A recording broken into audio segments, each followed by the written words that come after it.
Hey dudes, welcome back to the mothership. Today we're going to be doing what I guess is the first of a new series, and that is my appetizer series. So I'm going to be doing stuff that you can bring to your tailgates, to your barbecues, or just to have with your meal. And today we're going to start with garlic knot bruschetta. This is a pretty fun and interesting recipe. You can do it on your smoker or you can do it in the oven. We're going to do it on the smoker, and let's get started right here.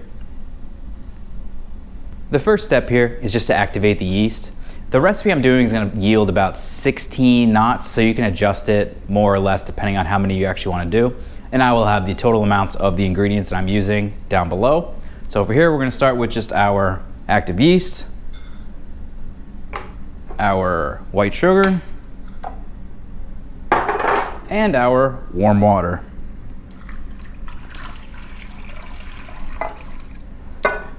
Now basically, if you've never made any sort of dough before, what we're gonna do is we're gonna just sit here and let the yeast start to activate. In about 5 minutes, it should be foaming up a little bit. That shows that the yeast is going, it's eating some of that sugar, and then we can get going with adding in our flour.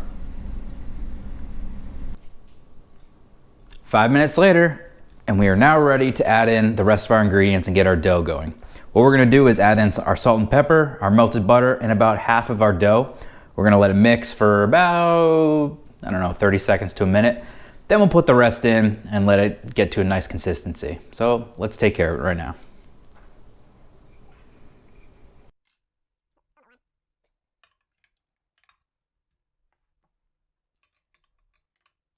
Okie dokie. What we got now is a nice spongy ball of dough. As you can see, it's not too sticky, but it's perfect pizza dough basically. What we're gonna do is we're going to spray the inside of this, this bowl. We're gonna put it back in there and let it rise for about 1 to 2 hours.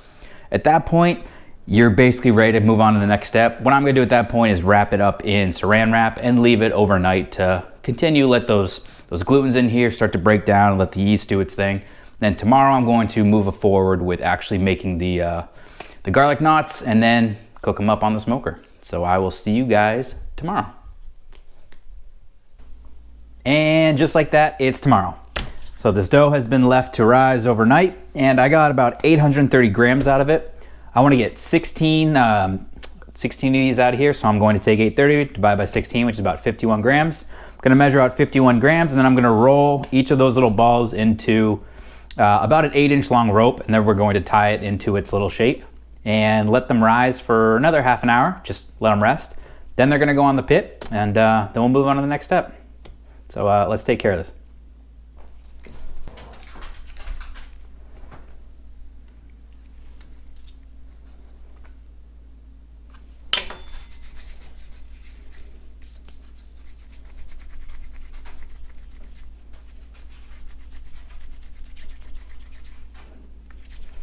Little wiener looking thing.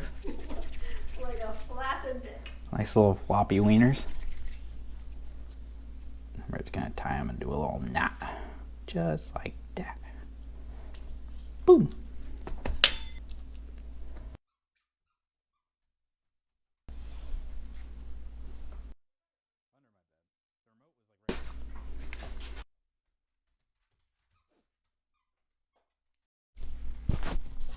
Here are our 12 little guys, all set to go. We're gonna let them rest for about 30 minutes so they can, you know, reform their glutens or whatever the hell they're gonna do. And then we're gonna put them on the smoker at 350 for about 30 minutes or until they are done. You know, sometimes people do a butter bath right now, but we are actually gonna wait on these. I've done it in the past and they come out a little crispier than I want, so we're gonna cook them and then we're going to do the garlic butter bath. So we're gonna get the pit fired up, put these on, and in the meantime, we are going to make the tomato shenanigans that make bruschetta. So yeah, let's get going. Now, while we wait for the garlic knots to bake off in the smoker, we're going to put together our bruschetta. Rather than you watch me cut all this up, which no one really is interested in doing, I'm gonna have all the ingredients listed below, and we're gonna take care of this right now. All done. And it tastes pretty great too. So all we're doing now is just waiting for the garlic knots to finish, and right before it's done, I'm gonna just quickly whip up some garlic butter, which is just a couple sticks of butter in the microwave and like 2 cloves of garlic mixed together. And we're gonna use that to brush on the garlic sticks right when they're done and right before we put the bruschetta on. So now we're waiting, guys. Here's a view of when I'm pulling them. They are not quite brown, but they're still very soft. I actually pulled a little baby one a couple minutes ago just to make sure that it was cooked, and it needed a couple more minutes, and here's a couple more minutes. So I'm gonna take these off. Look at that. You can bake on a smoker. That's pretty sweet. Well, apparently you can bake on a smoker, which I didn't know. So we have all of our little beautiful babies done. We have our bruschetta done. And I just whipped up some garlic butter, which again is just melted butter and like a clove or two of garlic in it. And I'm just gonna brush the top of these things. So we're gonna do that real quick. Then we're gonna get a taste test in here, and then I'm gonna enjoy the rest of them off camera because you guys don't wanna watch me eat like 16 of these bad boys. So, get them all brushed down nice and good. So the only problem from what I can see is they don't have a very dark color.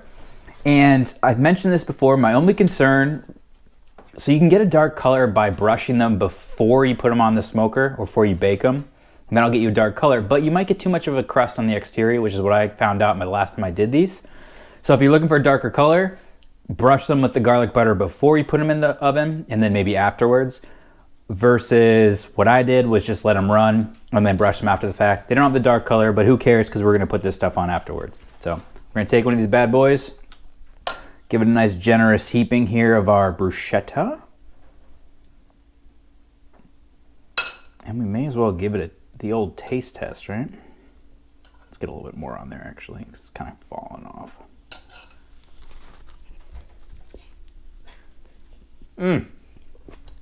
All right. Okay. Yeah. Oh my God, so good. I didn't know you could bake on a smoker. This is literally the first time I've ever baked on a smoker. Guys, this is fantastic. This is a home run for a backyard appetizer, bring it to a barbecue, or just to have your friends over. Do it in the oven, do it on the smoker. Smoker adds obviously a little bit of smoke flavor. Oven will be just fine. This is fantastic. If you guys enjoyed this, if you want to see me do more appetizers or something else, just you know what to do. Hit the subscribe button, send me a like. Welcome to the mothership, guys. We're gonna do so many cooks like this. It's fantastic. Take it easy. Okay. Wow.